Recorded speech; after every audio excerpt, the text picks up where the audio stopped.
It was supposed to be just another night in American television, another political debate where two opposing viewpoints clashed under the bright lights of a network studio. Millions of viewers tuned in, expecting the usual exchange of sharp arguments, rehearsed sound bites, and calculated jabs. But what unfolded that night was something entirely different.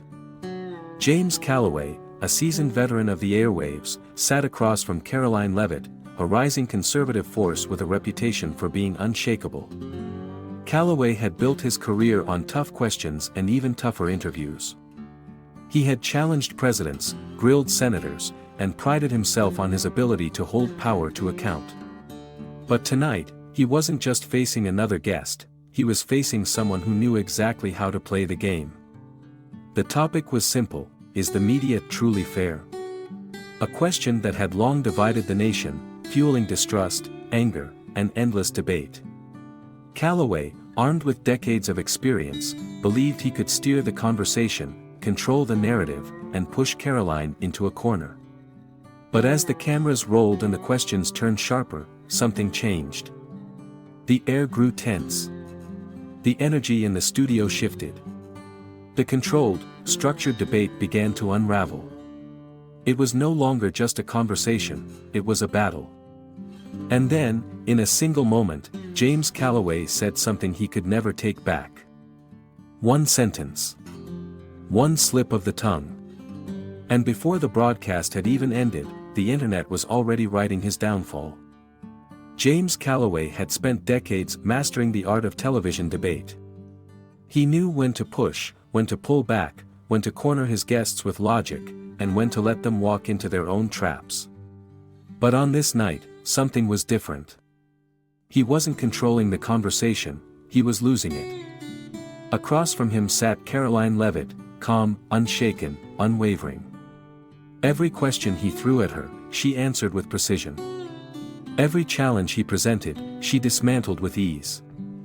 And with every exchange, it became clear, he was no longer the one leading this discussion. Calloway could feel it. The slow shift of power, the way the conversation was slipping out of his grip. And he didn't like it. So he made a choice. He leaned forward, clasped his hands together, and in a voice laced with irritation, delivered the sentence that would define the rest of his career. Maybe if conservatives spent less time complaining about being oppressed and more time actually contributing to society, we wouldn't be having this conversation. The words left his mouth, and for a moment, there was nothing but silence. The kind of silence that hangs heavy in the air, thick with realization. The kind of silence that means something irreversible has just happened. The control room froze. Producers exchanged nervous glances. The camera crew, trained to capture every moment, suddenly felt like they were witnessing a man setting fire to his own career in real time. Karoline Leavitt didn't react immediately. She didn't need to. Instead, she let his words settle, allowed the weight of them to sink in, not just for herself, but for the millions watching at home. And then, with the same measured calm she had maintained throughout the debate, she simply asked, "Would you care to clarify what you mean by that?" It was a simple question. A lifeline, if he had been wise enough to take it. A chance to walk it back, to soften the blow, to reframe his words before it was too late. But Calloway had already committed. His pride wouldn't let him retreat. Instead of correcting himself, he doubled down. "I'm saying conservatives pretend to be victims when in fact they manipulate the narrative, casting themselves as the oppressed to avoid accountability." In the control room, a junior producer gasped. One of the senior executives muttered under his breath. He had just made the biggest mistake of his career. On social media, the clip was already being clipped, edited, and shared at lightning speed. Calloway hadn't just lost control of the debate, he had lost control of his future. The moment James Calloway's words left his lips, it was as if time itself hesitated. The air in the studio thickened, the silence stretched just a second too long. Everyone knew it, he had crossed the line.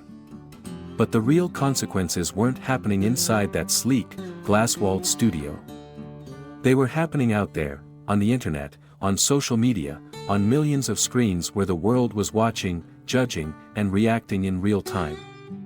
By the time the broadcast ended, his fate had already been decided. The clip of his remark, "Maybe if conservatives spent less time complaining about being oppressed and more time actually contributing to society," was ripped from the broadcast, isolated, and sent into the digital wildfire. In just minutes, it had been clipped, reposted, and weaponized. The internet moves faster than regret. Hashtags erupted across Twitter. Hashtag fire James Calloway. Hashtag media bias exposed. Hashtag cancel Calloway. It wasn't just conservatives who were furious, it was everyone. People from across the political spectrum were weighing in. Some saw it as an outright insult to hard-working Americans, to veterans, to blue-collar workers, to people of faith. Others saw it as an overblown reaction, another example of cancel culture spiraling out of control, where a single sentence could wipe out an entire career. But as the conversation exploded, the damage was only beginning. Sponsors smell smoke, and they run. Calloway's network was used to controversy, it came with the business of political television. But this was different. When the first major corporate sponsor pulled its ads, the network executives took notice. When the second and third followed within hours, they panicked.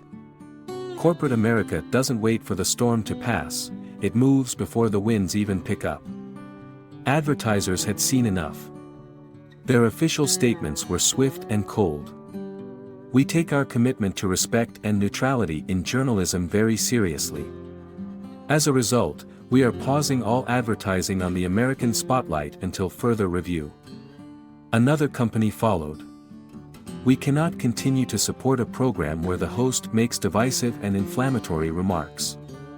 Each statement was like a nail in Calloway's coffin.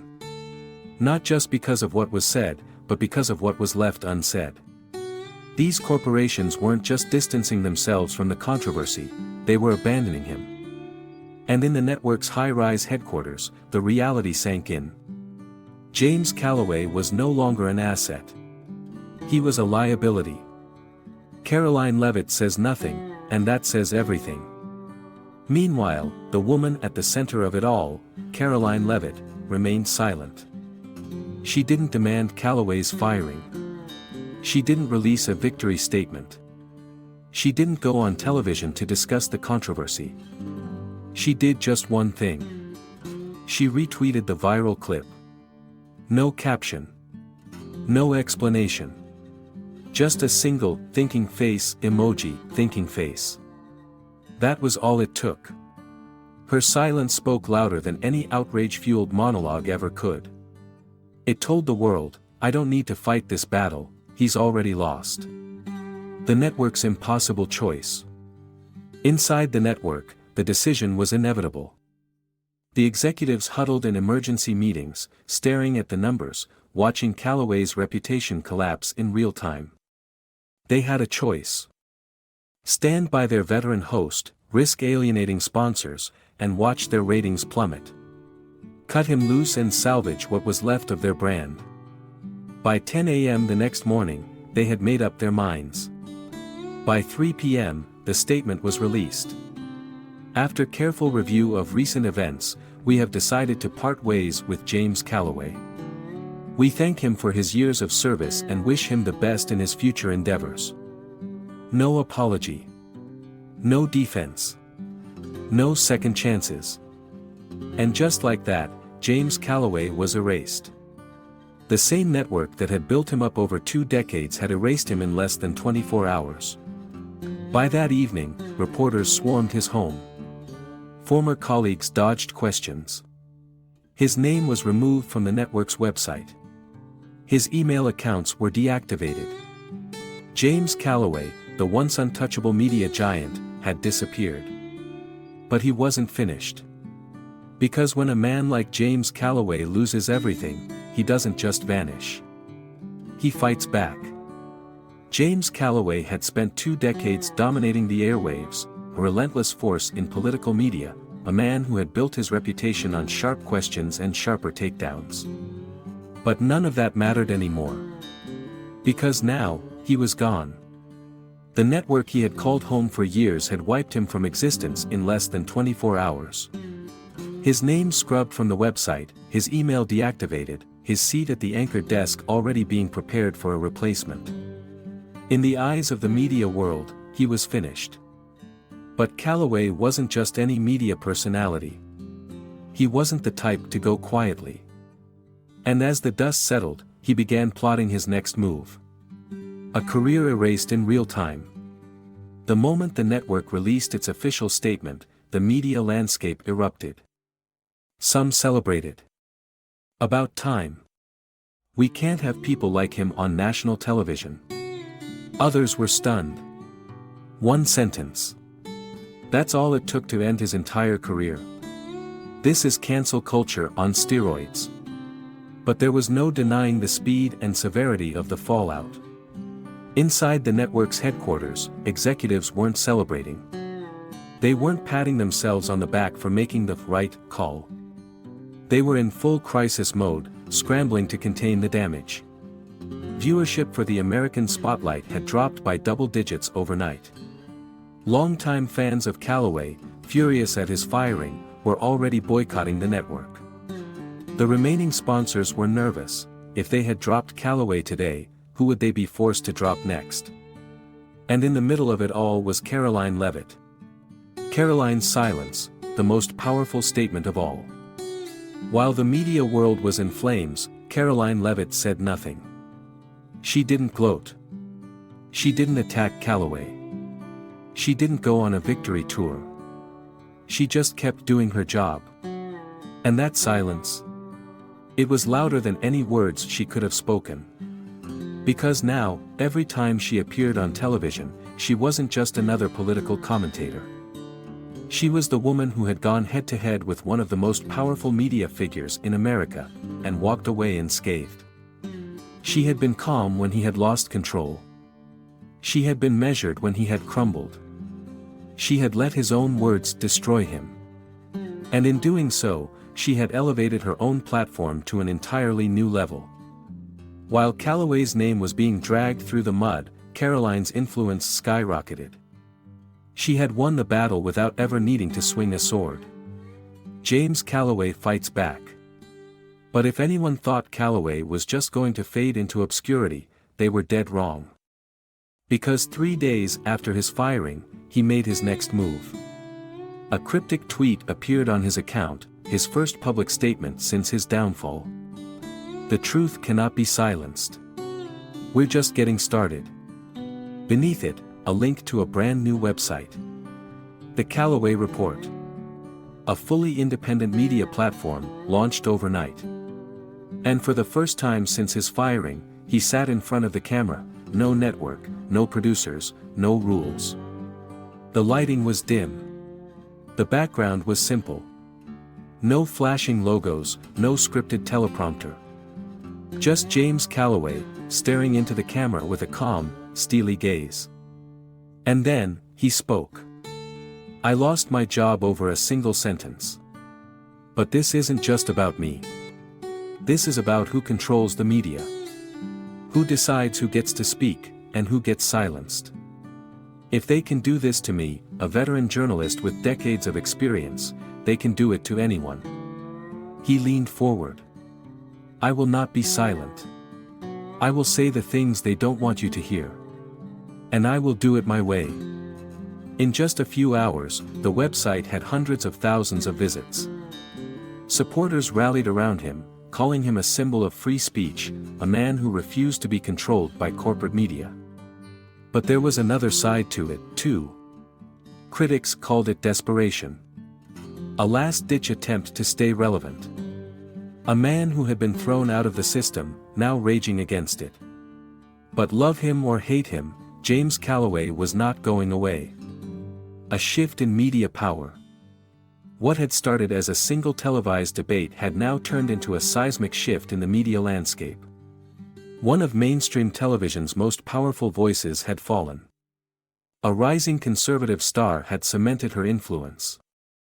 And an independent media revolution was brewing in the background. The message was clear. No one is untouchable anymore.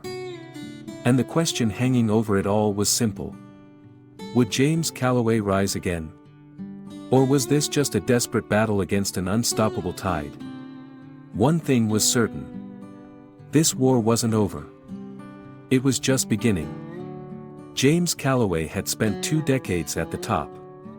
He was the kind of TV host who commanded respect, the kind who could make or break a politician's career with a single interview. He had built his name on sharp questions, relentless follow-ups, and the ability to keep his cool no matter how heated the debate became. But all of that had changed in an instant. One sentence. One slip of control. One moment that he would never be able to take back. Now, as he sat in his home office, the career he had spent his life building was gone. His email accounts had been deactivated. His desk at the network was being cleared. His face was already missing from the promo clips for next week's show. The media machine that had once built him up had erased him overnight. But James Calloway wasn't the kind of man who accepted defeat. And if the media thought they had silenced him, they had grossly underestimated him. The internet moves faster than the truth. The clip of his disastrous debate had spread like wildfire. Calloway had always understood the power of television, but nothing could compete with the speed of the internet. Within minutes of his remark airing live, it had been clipped, edited, and uploaded to social media. And soon, there were 2 versions of the story. One side framed him as a villain, a man who had finally been exposed for his elitist attitude toward conservatives. The headline: James Calloway says conservatives don't contribute to society.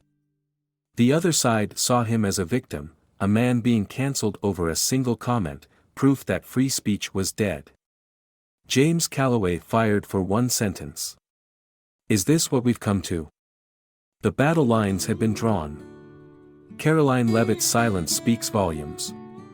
While Calloway's world was crumbling, Karoline Leavitt was rising. But she didn't have to say a word. She didn't go on a press tour. She didn't give interviews about his firing. She didn't demand his cancellation. Instead, she simply retweeted the viral clip with one emoji, the thinking face. That was all it took. She didn't need to fight this battle, he had already lost it for himself. Her silence was more powerful than any outrage-fueled monologue. The world had watched as a young, conservative voice held her ground against a veteran journalist, and let him destroy himself. Her influence soared overnight. She was no longer just a rising star in conservative politics. She was a symbol. Inside the network's boardroom, the decision that changed everything. At the network headquarters, executives weren't just watching this unfold, they were panicking. By the next morning, sponsors had already started pulling out. At first, they said they were simply pausing their ads, waiting to see how the network handled the controversy. But by noon, 3 of the biggest corporate sponsors had permanently pulled their funding from Calloway's show. The network executives knew what that meant. James Calloway wasn't just a liability anymore. He was an anchor sinking their entire operation. By 3 p.m., they made the call. James Calloway is no longer employed by this network. The statement was short. Clean. Brutal. No apology. No justification. No second chances. James Calloway, the man who had spent 2 decades grilling politicians, exposing scandals, and shaping public discourse, had been discarded like yesterday's news. The man who refused to be silenced. If anyone thought James Calloway was going to apologize and disappear, they were dead wrong. Because 3 days after his firing, a tweet appeared on his account. The truth cannot be silenced. We're just getting started. Beneath it, a link to a brand new website. The Calloway Report. An independent news platform, launched overnight. And at the top of the page, a video. No fancy studio. No corporate branding. Just James Calloway, sitting alone in his home office, staring straight into the camera. His voice was calm but loaded with conviction. "I lost my job over a single sentence. But this isn't just about me. This is about who really controls the media. Who decides what stories get told, who gets to speak, and who gets silenced. If they can do this to me, a veteran journalist with decades of experience, they can do it to anyone." He leaned forward. "I will not be silent. I will say the things they don't want you to hear. And I will do it my way." Within hours, hundreds of thousands of people had visited the site. His supporters rallied behind him, claiming he was proof that corporate media had too much power. But his critics weren't buying it. "Calloway isn't a hero, he's a desperate man trying to stay relevant. If he wasn't guilty, why didn't he just clarify what he meant in the moment?" Love him or hate him, one thing was clear: James Calloway was not disappearing. A shift in media power. In just a few days, everything had changed. One of mainstream media's biggest names had fallen. A young conservative voice had cemented her influence. And an independent media revolution was brewing. For the first time in decades, it wasn't just television networks controlling the conversation. It was the people. And they had sent a clear message. No one is untouchable anymore. The only question now: would James Calloway rise again? Or was this the beginning of the end for traditional media's grip on power? One thing was certain. This fight wasn't over. It was just getting started. James Calloway had spent decades shaping the news. Now, he was the news. The moment his firing was announced, the media machine went into overdrive. Some celebrated, calling it a victory for accountability. You can't just say things like that on live television and expect no consequences. Others were outraged, seeing it as another example of cancel culture taking down yet another public figure. One sentence. That's all it took. If this can happen to James Calloway, it can happen to anyone. But the truth was, this wasn't just about one man's downfall. It was about who controls the conversation. It was about who decides what stories get told. And James Calloway wasn't going down without a fight. The Calloway Report, a new beginning. 3 days after his firing, James Calloway made his next move. A cryptic tweet appeared on his account. "The truth cannot be silenced. We're just getting started." Beneath it, a link to a brand new website. The Calloway Report. An independent news platform, launched overnight. No corporate backing. No network influence. No producers telling him what he could or couldn't say. Just James Calloway, speaking directly to the people. And at the top of the homepage, a video. Calloway, sitting in his home office, staring into the camera. No flashy graphics. No teleprompters. Just his voice, steady but filled with conviction. "I lost my job over a single sentence. But this isn't just about me. This is about who controls the media. Who decides who gets to speak and who gets silenced. If they can do this to me, they can do it to anyone." He paused, letting the words sink in. "I will not be silent. I will say the things they don't want you to hear. And I will do it my way." Within hours, the site was flooded with traffic. Thousands of people signed up for his newsletter. Donations poured in from supporters who saw him as a symbol of free speech under attack. But not everyone was convinced. Critics called it a desperate attempt to stay relevant. Calloway isn't a martyr. He's a man trying to profit off his own downfall. If he wasn't guilty, why didn't he clarify his statement in the moment? But Calloway didn't care. Because he wasn't just trying to save his career, he was trying to reshape the media itself. Karoline Leavitt's rise to power.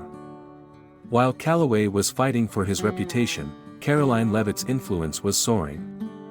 But here's the thing, she never lifted a finger. She didn't gloat. She didn't attack Calloway. She didn't demand his cancellation. Instead, she let the moment speak for itself. Her only response: a single retweet of the viral clip, with a thinking face emoji, thinking face. That was all it took. She had been calm while Calloway lost control. She had been measured while he doubled down. She had let him destroy himself. And in doing so, she had elevated her own platform to an entirely new level. Suddenly, every conservative outlet wanted her opinion. Every news station wanted her as a guest. She had walked into that debate as a rising voice in conservative politics. She had walked out as a symbol of a movement. And the best part? She never had to say a word. A war for the future of media. The battle between James Calloway and Karoline Leavitt wasn't just about them. It was about something much bigger. A fundamental shift in how people consume news. For decades, the traditional media had controlled the narrative. They decided who got airtime. They decided what stories mattered. They decided who was worth listening to. But now, that control was slipping. Independent voices were rising. Social media was reshaping public opinion faster than the networks ever could. Calloway's downfall wasn't just a scandal. It was a warning sign. To the networks. To the media giants. To the politicians who thought they could control public perception. Because the people had sent a clear message. No one is untouchable anymore. The big question: who wins? James Calloway wasn't finished. He had millions of followers, a new platform, and a mission. But could he truly rebuild himself outside the system that had made him famous? Karoline Leavitt had risen to new heights. But would she use this moment to cement herself as a major political force? And most importantly, was this just another controversy? Or was this the beginning of the end for traditional media's control over information? One thing was certain. This war wasn't over. It was just getting started. James Calloway had spent 2 decades shaping the news, controlling the conversation, and defining political debates. But now, he was the conversation. His downfall had been swift and brutal, a single sentence, a moment of lost control, and suddenly, the career he had built was erased. Gone. But Calloway wasn't the type of man to disappear quietly. If the media thought they had silenced him, they had made a fatal miscalculation. Because James Calloway was about to start a war. A new battlefield, the Calloway Report. 3 days after his firing, Calloway made his move. A cryptic tweet appeared. The truth cannot be silenced.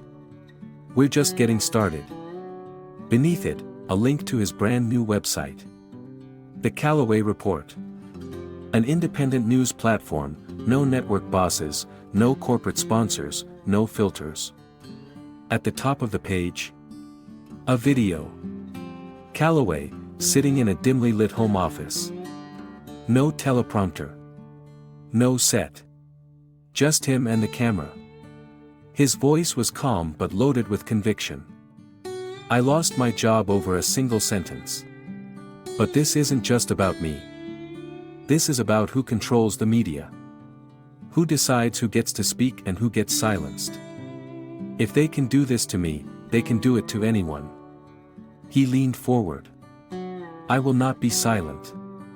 I will say the things they don't want you to hear. And I will do it my way. Within hours, hundreds of thousands of people had visited the site. Some saw him as a symbol of free speech. Others called him a man desperate to stay relevant. But one thing was clear: James Calloway wasn't done. Karoline Leavitt's rise, power in silence. While Calloway was fighting to rebuild himself, Karoline Leavitt didn't have to fight at all. She had already won. And she won without saying a word. While the world debated Calloway's fate, Karoline remained silent. She didn't go on a media tour. She didn't gloat. She didn't attack.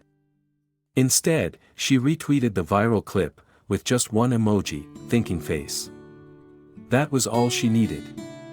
She had been calm while Calloway unraveled. She had been measured while he lost control. She had let his own words take him down. And in doing so, she had become a conservative icon overnight. Her silence had spoken louder than any speech ever could. Now, every network wanted her on their shows. Every conservative outlet wanted to hear what she had to say. She had walked into that debate as a rising political figure. She had walked out as a symbol of a movement. A shift in power, the media revolution has begun. James Calloway was once untouchable. He had been at the top of the media world, controlling the conversation, steering the narrative, shaping public opinion. But one mistake, one moment of weakness, had cost him everything. Or had it? Because now, he was leading a new movement. A movement that challenged the very system he had once been a part of. The mainstream media was no longer invincible. For the first time, the people were deciding the conversation. And Calloway, despite everything, was still standing. The question now: would he rise again? Or was this the final chapter of a career that had once seemed unbreakable? One thing was certain. This war wasn't over. It was just beginning. The fall of James Calloway and the rise of Karoline Leavitt teach us more than just the consequences of one debate gone wrong.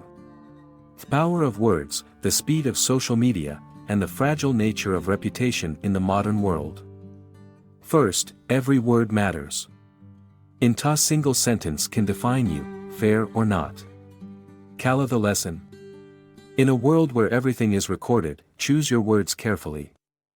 Second, silence can be louder than speaking.